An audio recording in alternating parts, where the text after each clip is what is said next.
Hola, bienvenidos a este vídeo tutorial de nuestras campers gran volumen que tenemos en flota de alquiler.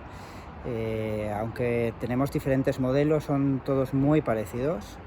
Podríamos decir que prácticamente lo que cambia es la decoración del interior y algún equipamiento a lo mejor extra que pueda añadir un poquito más de valor, pero fundamentalmente todos los vehículos son iguales.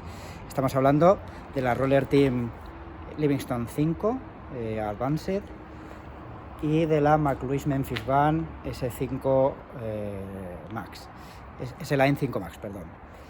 Todos estos vehículos son de 4 plazas para viajar, 4 plazas para dormir y nos van a permitir viajar con muchísimo dinamismo y con mucha discreción también, sin renunciar a ninguna de las comodidades que podamos tener en una autocaravana de formato convencional. Tendremos ducha, cuarto de baño, aseo, cocina, comedor y por supuesto las camas. Por favor, seguid viendo los vídeos y os voy a ir explicando poco a poco el funcionamiento de cada equipamiento, ¿de acuerdo? Gracias.